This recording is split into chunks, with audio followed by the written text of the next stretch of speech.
Olá, tudo bem? Direto dos estúdios da B3, eu sou o Carlos Sambrana e converso com Kleber Moraes, presidente da Schneider Electric no Brasil, sobre gestão e carreira. Kleber, você antes de assumir a Schneider, faz o quê? Uns 2 anos, mais ou menos? Vai fazer 2 anos. Tinha acabado de sair de outra grande empresa e tinha dito que ia fazer um ano sabático.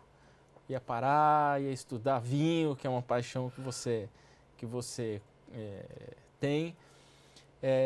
Mas você aceitou e voltou ao mercado com uma grande missão, que é comandar uma empresa grande como a Schneider. Por que você aceitou?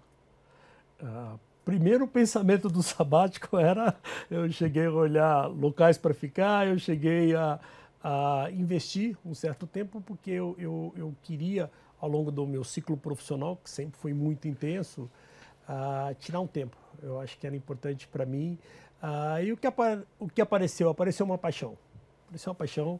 Eu acho que quando eu comecei a conversar com a Schneider, em tudo isso que a gente conversou ao longo desses blocos, que foi basicamente os valores da empresa, os valores de como é que eu ajudo um planeta, como é que eu sou uma empresa sustentável, os valores de ética e integridade, que são muito fortes, valores que vêm do que a gente chama de igualdade e inclusão. A Schneider é líder global no que diz no aspecto de inclusão de mulheres, inclusão de toda uma comunidade dentro da empresa, até porque a gente acredita que a diversidade é o diferencial para a inovação. Então, quando você olha isso no contexto de uma empresa global, com fábricas no Brasil, que no aspecto profissional acrescentava muito a minha experiência profissional. Questão de fábrica, questão de unidades de negócios diferenciadas, questão de ter um aspecto cultural, que é a França, o fato de fazer um staff meeting em Paris. Eu acho que tudo isso ajudou a ter um contexto, dizendo talvez eu tenha que postergar um pouco o meu plano para uma próxima etapa. Ou tomar um pouquinho de vinho em Paris quando tiver reunião também. Também, isso ajuda.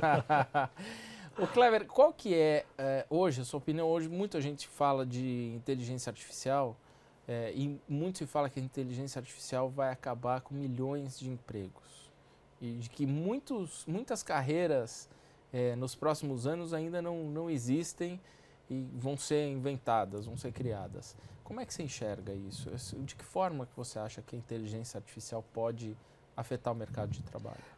Com certeza vai afetar, Carlos. Agora, o que a gente precisa ter em mente são os ciclos de evolução que acontecem ao longo da história e que você realmente tem que se adequar. Então, na época que você, falando da indústria, que é a Schneider no contexto, ou seja, na hora que você saiu da revolução agrícola para a revolução industrial, você mudou a quantidade de necessidade de pessoas para trabalhar, mas por outro lado você mudou o perfil. Você mudou o perfil da mão de obra que saiu da agricultura e veio para a indústria. E é isso que está acontecendo. Ou seja, hoje, muitas vezes eu não preciso ter uma grande infraestrutura de atendimento telefônico, por exemplo, de forma pessoal, mas eu já consigo colocar algum tipo de tecnologia que faça a base do atendimento, mas não a inteligência do que precisa ser necessário. Então, existe uma evolução do trabalho. Isso vai impactar a nossa forma de ser, que é uma questão de se adaptar a isso. Existem vários estudos, a gente está tendo em dar voz agora toda uma questão e uma discussão em cima disso, como é que é esse trabalho, como é que a legislação tem que estar atenta a esse tipo de mudança que está existindo, mas eu continuo apostando que assim, a inteligência do homem, a necessidade de convivência, algum tipo de relação que ela é pessoal, isso sempre vai existir e vão ter outros tipos de inteligência cognitiva que vão ser importantes e vão continuar gerando o trabalho e vão continuar gerando oportunidades para todo mundo. Falando sobre isso, sobre relação pessoal, o que um líder tem que ter? Também, eu acho que o líder tem que, primeiro, eu acho que ele tem que ter uma capacidade de adaptação muito forte. Schneider é a 4ª empresa que eu assumo como presidente. Quais foram as outras? Eu fui presidente da Sun Microsystems, com 38 anos de idade, eu comecei cedo. Depois disso eu fui presidente de uma empresa de tecnologia chamada Avaya. de call center e de telefonia. Eu fui presidente de uma empresa de capital aberto chamada Bematec por mais de 5 anos e agora eu assumi a Schneider. Ou seja, são perfis diferentes, essa capacidade de adaptação, de se atualizar. Acho que essa é uma questão muito forte. O executivo tem que procurar se atualizar em momentos diferentes. Eu vou estar saindo aqui dessa nossa entrevista e viajando hoje à noite para a Singularity University no Silicon Valley. Você está indo? Eu estou indo agora para fazer um curso intensivo de inovação tecnológica, que foi um pouco do que a gente discutiu aqui. Vai ser 8 dias. 8 dias. No Silicon Valley, entendendo esse contexto. Ou seja, o executivo tem que se atualizar por um lado, ele tem que ter essa capacidade de adaptação por outro, ele tem que formar a equipe. Eu sempre procurei formar equipes e fazer com que as equipes cresçam, cada uma dentro do seu negócio, dando o que a gente chama de empoderamento muito forte para que eles consigam crescer. E mais do que isso, acho que o principal ponto é um líder tem que ser justo. Ele tem que ser justo na forma de lidar com as pessoas, na forma de olhar ele e ser realmente o que a gente chama muitas vezes de justo e ser uma referência para as pessoas. Você mencionou sobre a igualdade de gênero e hoje esse é um assunto no mundo que está assim, latente. A gente teve recentemente até o discurso da Oprah Winfrey nos Estados Unidos falando sobre igualdade de gênero, que se tornou um discurso até político. As empresas também estão passando por uma revolução internamente, tentando resolver a questão de igualdade de gênero, tanto em postos de comando como em igualdade salarial.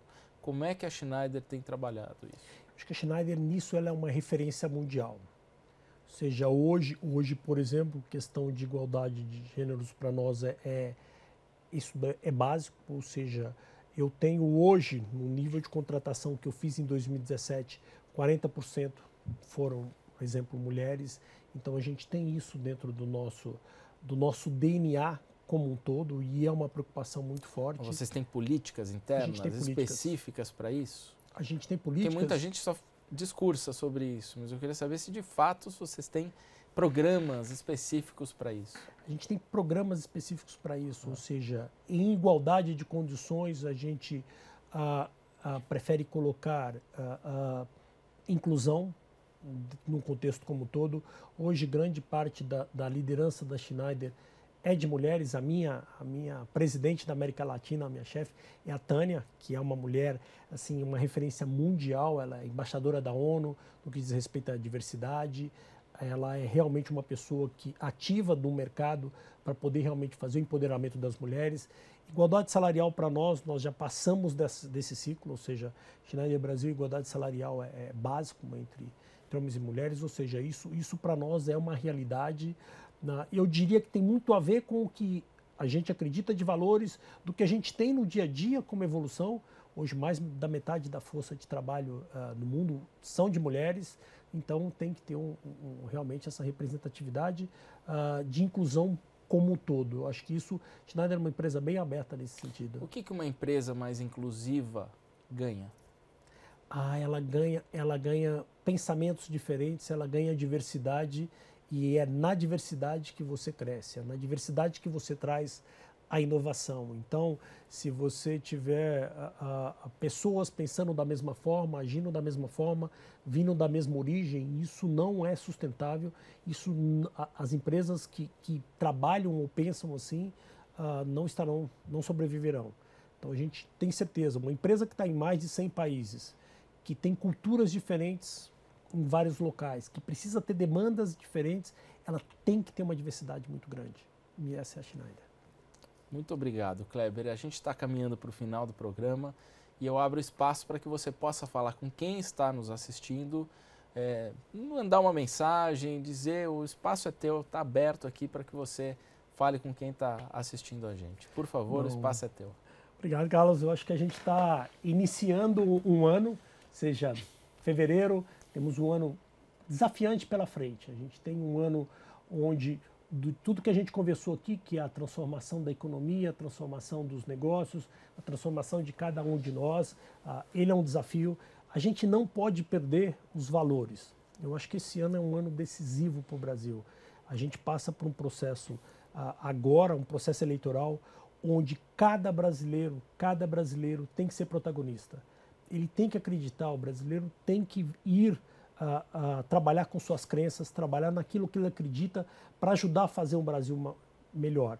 Cada um de nós pode fazer esse Brasil melhor, cada um de nós tem que fazer o seu papel dentro desse contexto, os executivos, as pessoas, o todo. Eu acho que essa é uma mensagem forte e eu diria que o Brasil é um país para se apostar. Quando eu escuto falar que, dependendo de um resultado político, pessoas pensam ou não pensam em estar no Brasil, isso não pode ser nem comentado. Ou seja, é aqui que a gente nasceu. Eu garanto que quando a gente olha num cenário de 10 anos, o Brasil será e vai estar numa posição completamente diferente. Mas assim, tem um aspecto que é cultural e um aspecto nosso. Isso não depende das estruturas, não depende de hierarquias, depende de cada um de nós. Acho que está na hora de cada brasileiro assumir o seu papel, está na hora de cada brasileiro olhar o que ele pode fazer de melhor. Acho que está na hora de termos o que eu chamei da reforma de valores, que é isso que a gente pode deixar de legado para os nossos filhos. A gente adora estar aqui. Eu já vivi fora do Brasil, tive a experiência de viver 3 anos fora do Brasil e eu diria, esse é o melhor país para se estar. Mas para se estar aqui, nós vamos ter que fazer esse país e eu acho que está na hora de cada brasileiro olhar o que pode fazer diferente, olhar o como fazer diferente e realmente ser o grande protagonista dessa virada que eu tenho certeza que virá. Então, 2018 vai ser um marco, mas vai ser um marco do brasileiro. Pode ter certeza que vai ser um ano fantástico e o início de uma grande virada. Muito obrigado, Kleber. Obrigado. Agradeço ao Kleber Moraes e a você que nos acompanha na TV Dinheiro. Muito obrigado e até o próximo Moeda Forte.